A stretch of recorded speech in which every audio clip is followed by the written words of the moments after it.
Bonjour tout le monde et bienvenue sur cette nouvelle vidéo. Je suis Adil Jawhari, consultant réglementé en immigration canadienne reconnu par le MIFI au Québec. Aujourd'hui, on va poursuivre un peu avec le programme québécois ou le programme d'immigration dans la province du Québec. On avait parlé la dernière fois du programme régulier des travailleurs qualifiés. Ce programme-là ne va plus exister à partir du 29 novembre 2024. Il va être remplacé par le PSTQ, donc le programme de sélection des travailleurs qualifiés du Québec.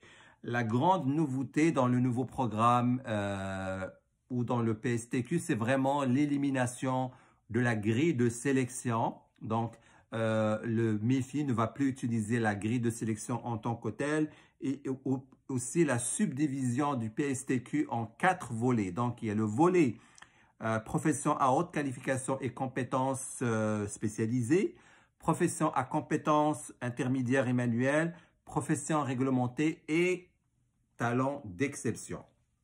Aussi, la nouveauté, c'est que le français, la connaissance du français devient éliminatoire pour le demandeur principal et son conjoint dans les volets 1, 2 et 3 et l'âge est limité à 55 ans et moins dans les volets 1, 2 et 3. Donc, il y a 4 volets. On va parler plus particulièrement du volet des professions réglementées. On ne va pas pouvoir aujourd'hui passer à travers l'ensemble des 4 volets, mais on va vous donner à titre d'exemple les professions réglementées. C'est quoi une profession réglementée? Au Canada et au Québec, la majorité des professions sont réglementées. Donc, il y a un ordre professionnel, une association professionnelle, un collège qui va réglementer la profession en question. Vous devez avoir une carte de membre ou une autorisation de votre ordre professionnel pour exercer tel ou tel métier. Ce qui me vient à l'esprit aujourd'hui, c'est les médecins, les dentistes, les vétérinaires, les ingénieurs. Je dirais aussi, il y a plusieurs métiers, même dans la construction, qui sont réglementés et dans lesquels vous devez avoir une autorisation spéciale. Donc, c'est ça le volet 3, les professions réglementées du PSTQ. Au fond, le premier critère, c'est que l'âge maximum est 55 ans. Donc, vous devez avoir 55 ans et moins. 55 ans et plus, c'est éliminatoire. Vous ne pouvez pas vous qualifier au programme des professions réglementées.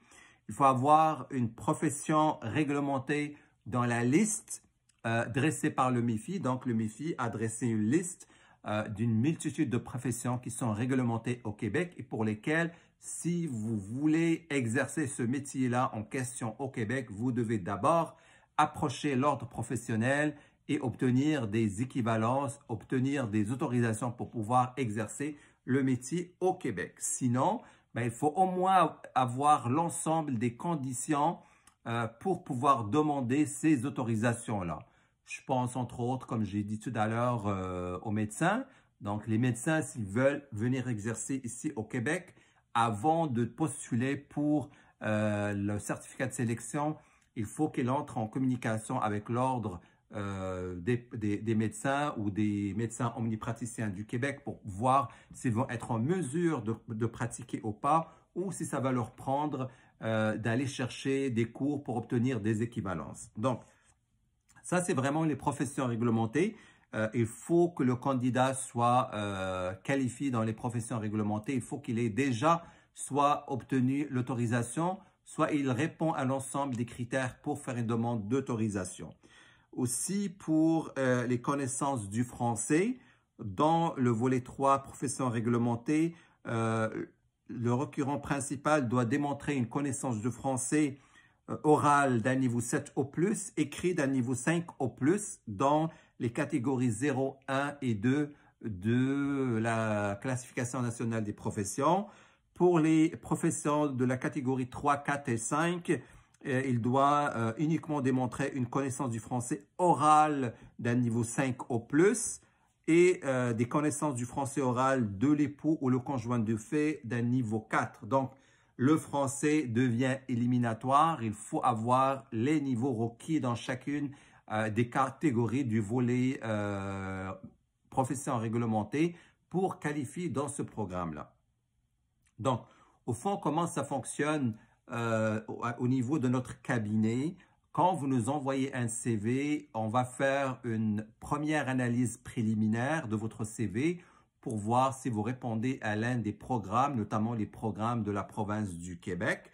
Si jamais vous recevez ce qu'on appelle notre contrat de consultation, vous recevez aussi notre questionnaire exploratoire et aussi on vous demande de payer des frais préalablement à la rencontre de rapport de la consultation initiale, c'est qu'on pense que vous avez des chances de répondre à un des programmes de l'immigration québécoise. Et à ce moment-là, lors de la consultation initiale, de la rencontre de la consultation initiale, après avoir passé 2-3 heures à faire une analyse approfondie de votre candidature, on vous expose les solutions ou la solution qu'on va vous proposer et aussi on vous explique les prochaines démarches. Si, bien sûr, vous décidez de partir seul à faire vos démarches, c'est complètement correct parce que vous n'avez pas obligatoirement besoin d'un consultant ou d'un avocat en immigration pour faire vos démarches. Vous pouvez toujours les faire vous-même, mais vous pouvez aussi mandater notre cabinet par la suite pour poursuivre les démarches pour vous et vous représenter dans l'ensemble des processus de l'immigration. Des frais s'appliquent, bien sûr, au niveau de la consultation initiale et éventuellement, quand on arrive au contrat de représentation, on va vous déterminer c'est quoi exactement nos honoraires pour la représentation et les modalités de paiement. Donc, cette vidéo, on va résumer, on a parlé du futur PSTQ. Plus particulièrement, on a décortiqué un peu le volet 3, les professions réglementées. Si vous avez besoin de plus d'informations, écrivez-nous, envoyez un CV à l'adresse courriel sur notre profil pour réserver votre rencontre de consultation initiale qui va comporter aussi une analyse approfondie de votre profil pour vraiment vous donner les bonnes solutions pour votre projet de vie au Canada. Merci encore pour votre attention et je vous dis à très bientôt.